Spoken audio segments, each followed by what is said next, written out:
In addition to the pigs and poultry, we also grew a lot of plants for the trade. And I used to ring up from work to these different places and get the orders. And I was very interested in pigeons. So I'd take a couple of pigeons to work with me and put a little tiny note with a rubber band round the leg and let the pigeon go, because we had no telephone, you see, and you couldn't get a telephone in those days.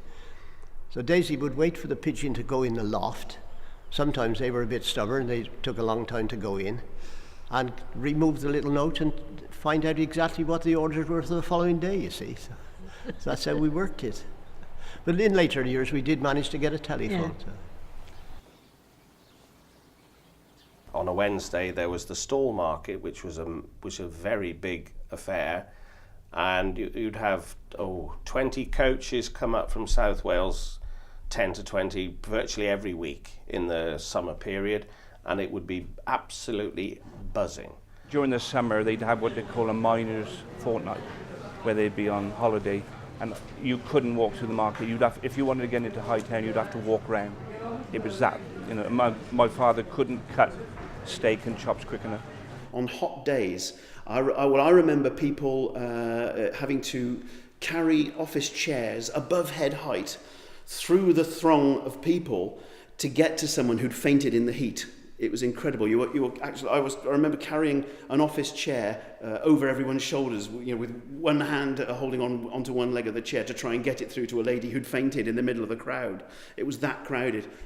And I remember the man who sold the crockery. Do you remember his name was Walter Davis? He was from Birmingham. Worcester. Was he from Worcester? Oh, sorry. From Worcester. And it was the highlight of people's day to flock to Hereford Market to see him throwing the dinner services in the air and catching them and banging them and telling you how cheap you could buy it. And he had a great big loud voice. Do you remember him, Eddie? He used to come along as well with his brother and sell linoleum from the back of a lorry. Oh, I think he did, yes. Market traders were very special people that they have their own language and their own terminology. So, for instance, a market officer or a market inspector is known as a Toby.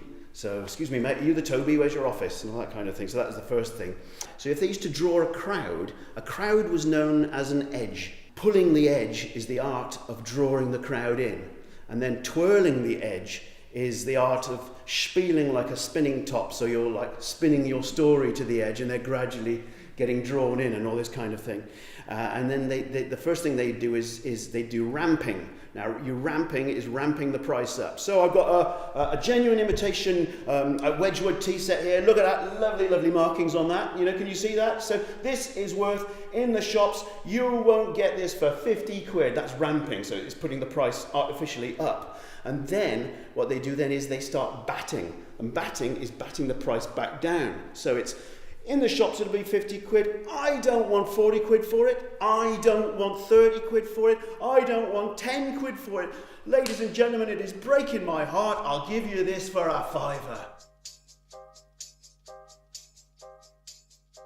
If he had things there that would sell, that were cheaper, that would do the same job and last as long, he would sell that to people. So people always used to come back to him because of his knowledge and because he was just a very honest man as such. So he got to know people that way, but also the other people within the businesses.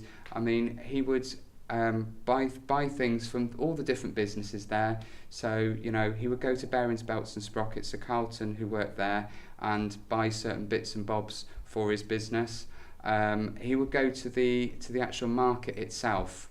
Part of our job as market inspectors was to resolve complaints and disputes between customers and the retail traders. So a customer would come into the office and say, I bought this last week and I washed it once and it's fallen apart, or it's broken or something like that. So we'd have to go out to the stall and mediate between the customer and the trader. And so we had to have some knowledge of interpersonal skills and sales of goods acts and all this kind of thing. But lots and lots of occasions happened.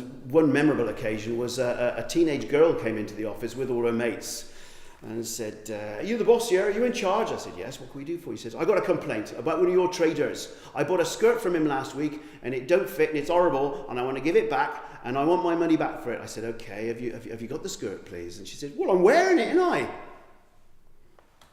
It was a busy, bustling market. It was really packed of traders, packed of customers. Every Saturday I was there. It was, well, I think the best times was in the 90s, early 90s, then onwards. So, well, up to the late 90s when the foot and mouth come in, then it really died off then.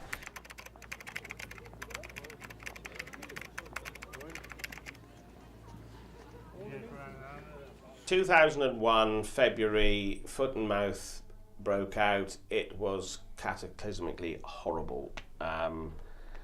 It was dreadful. There's no two ways to describe it. There was fires everywhere. There was animals slaughtered. It was utter mayhem, and it was dreadful. It was the biggest crime that's ever been perpetrated, in my opinion. But there we are. It happened. But it underlined the importance of the livestock market, because there were people were actually glad to go to funerals to meet people. The market day, their meeting day, was stopped for 12 months. And as I said, it's a very lonely business. They weren't able to chat to too many people. They weren't allowed to gather even at one point. So when something like a funeral, they were glad to go and have a chat.